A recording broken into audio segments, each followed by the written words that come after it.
ಅಸತೋಮ ಸದ್ಗಮಯ ತಮಸೋಮ ಜ್ಯೋತಿರ್ಗಮಯ ಮೃತ್ಯುವಮ ಅಮೃತಂಗಮಯ. ಓಂ ಶಾಂತಿ ಶಾಂತಿ ಶಾಂತಿ.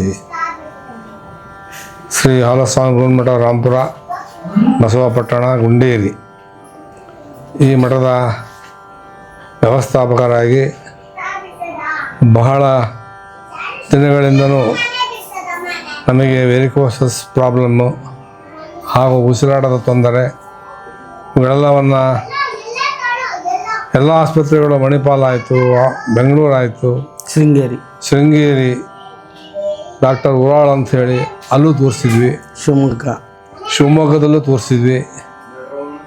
ಎಲ್ಲ ಕಡೆ ತಿರುಗಿ ಕಡೆಗೆ ಬೆಂಗಳೂರಿಗೆ ಹೋಗಬೇಕು ಅಂತ ನಾವು ತೀರ್ಮಾನ ಮಾಡಿದ್ವಿ.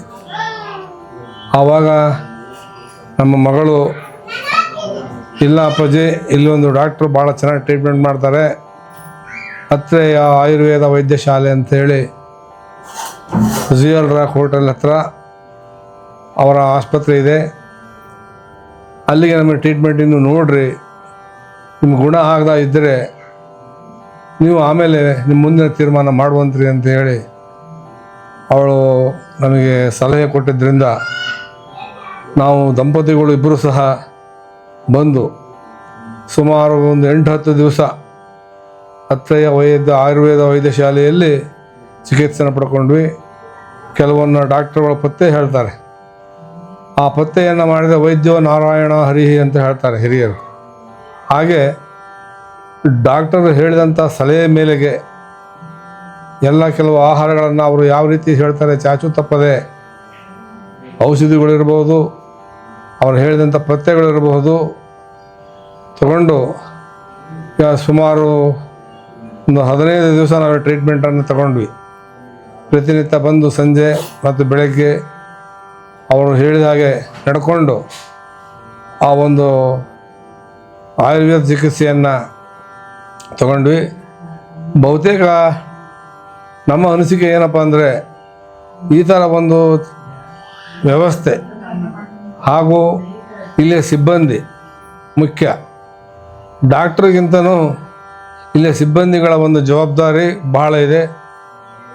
ಇಲ್ಲಿ ನಾವು ಮಣಿಪಾಲೆಲ್ಲ ನೋಡಿದ್ದೀವಿ, ನೀರಿನ ವ್ಯವಸ್ಥೆ ಇರ್ಬೋದು, ಒಂದು ಉಳ್ಕೊಳ್ಳೋ ವ್ಯವಸ್ಥೆ ಇರ್ಬೋದು.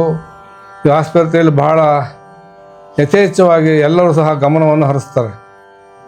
ಒಂದು ಸುಸಜ್ಜಿತವಾದ ಒಂದು ಸ್ವಚ್ಛತೆ ಬಗ್ಗೆ ಇರ್ಬೋದು, ಅವರು ಏನೇ ಒಂದು ಕಷ್ಟ ಕಾರ್ಪಣ್ಯಗಳಿರಲಿ ನಗುತ್ತಾ ರೋಗಿಗಳ ಒಂದು ಸೇವೆಯನ್ನು ಮಾಡ್ತಾರಲ್ಲ, ಅದು ಬಹಳ ಶ್ಲಾಘನೀಯ.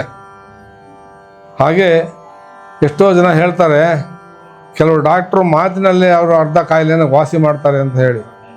ಅಂಥ ಡಾಕ್ಟ್ರು ನಮ್ಮ ನಾಗರಾಜ್ ಹೊಸಂಗಡಿ ಡಾಕ್ಟ್ರು.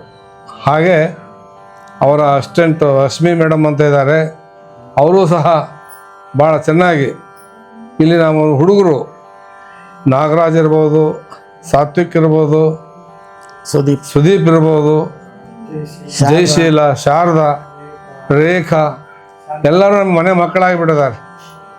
ನಮ್ಮನ್ನು ಭಾಳ ಚೆನ್ನಾಗಿ ನೋಡಿಕೊಳ್ತಾರೆ. ಎಷ್ಟೇ ಜನ ಇರಲಿ, ಗುರುಗಳು ಬಂದರು ಅಂದ ತಕ್ಷಣ ಅವ್ರು ಒಳಗೆ ಕರ್ಕೊಂಡೋಗಿ ಟ್ರೀಟ್ಮೆಂಟ್ ಮಾಡ್ತಾರೆ. ಅಂದರೆ ಜನಗಳಲ್ಲೂ ಅಷ್ಟೇ ಜವಾಬ್ದಾರಿ ಮಾಡ್ತಾರೆ, ರೋಗಿಗಳು ಅದೇ ಜವಾಬ್ದಾರಿ ಮಾಡ್ತಾರೆ ಅಂತ ಹೇಳಕ್ಕೆ ನಾನು ಇಚ್ಛೆ ಪಡ್ತೇನೆ. ಪ್ರತಿಯೊಂದು ರೂಮ್ನಲ್ಲೂ ಅಟ್ಯಾಚ್ ಬಾತ್ರೂಮ್, ಅಲ್ಲಲ್ಲಿಗೆ ಬಿಸಿನೀರಿನ ವ್ಯವಸ್ಥೆ ನಮ್ಮ ಮನೆಗಳಲ್ಲೂ ಸಹ ಇರಲ್ಲ ಅಂತ ಒಂದು ಬಿಸಿನೀರಿನ ವ್ಯವಸ್ಥೆ ಇಲ್ಲಿದೆ. ನಾವು ಎಷ್ಟಾದ್ರೂ ಸ್ನಾನ ಮಾಡ್ಬೋದು. ಇಲ್ಲಿ ಉಳ್ಕೊಳ್ಳೋ ವ್ಯವಸ್ಥೆ ಇದೆ. ಪ್ರತಿಯೊಂದಕ್ಕೂ ಈ ಒಂದು ಆಯುರ್ವೇದ ವೈದ್ಯಶಾಲೆ ಬಹಳ ಒಂದು ಒಳ್ಳೆಯ ಗುಣಮಟ್ಟದ ಚಿಕಿತ್ಸೆಯನ್ನು ನೀಡ್ತಾ ಬಂದಿದೆ. ಹಾಗೆ ಅವರ ತಂದೆ ತಾಯಿಗಳು ಹಾಗೂ ಮಾವ ಅತ್ತೆ ಎಲ್ಲ ಕುಟುಂಬ ವರ್ಗದವರು ಸೇರಿ ಹರ್ತಾಳ್ ಗೌಡರು ಅವರು ಸಹ ಇದಕ್ಕೆಲ್ಲ ಭಾಗಿಗಳಾಗಿ ದಂಪತಿಗಳು ಅವರಿಗೆ ಕೈಯನ್ನು ಜೋಡಿಸಿ ಹೆಗಲಿಗೆ ಹೆಗಲನ್ನು ಕೊಟ್ಟು ಈ ಒಂದು ಆಸ್ಪತ್ರೆಯ ಉದ್ಧಾರಕ್ಕಾಗಿ ಅವರು ಸಹ ಶ್ರಮಿಸ್ತಾ ಇದ್ದಾರೆ. ಈ ಆಸ್ಪತ್ರೆ ಇನ್ನೂ ಹೆಚ್ಚಿನ ರೀತಿಯಲ್ಲಿ ಪ್ರಗತಿ ಪಥದತ್ತ ಸಾಗಲಿ ಅಂತ ಹೇಳಿ ನಾವು ಭಗವಂತನಲ್ಲಿ ಹಾರೈಸ್ತಾ ಇದ್ದೇವೆ.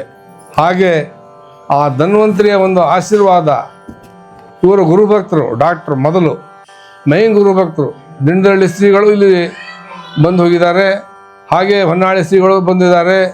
ಎಲ್ಲ ಶ್ರೀಗಳು ಬಂದು ಚಿಕಿತ್ಸೆಯನ್ನು ತಗೊಳ್ತಾ ಇದ್ದಾರೆ. ಅವರು ಗುರುಗಳಿಗೆ ಯಾವ ರೀತಿ ಟ್ರೀಟ್ಮೆಂಟ್ ಮಾಡಬೇಕು, ಜನಗಳಿಗೆ ಯಾವ ರೀತಿ ಟ್ರೀಟ್ ಮಾಡಬೇಕು, ಬೇರೆ ಡಾಕ್ಟರ್ ಹತ್ರ ಮಾತಾಡಿದರೆ ಅವರು ನಾಡಿಯನ್ನು ಹಿಡಿದು ನೋಡ್ತಾರೆ.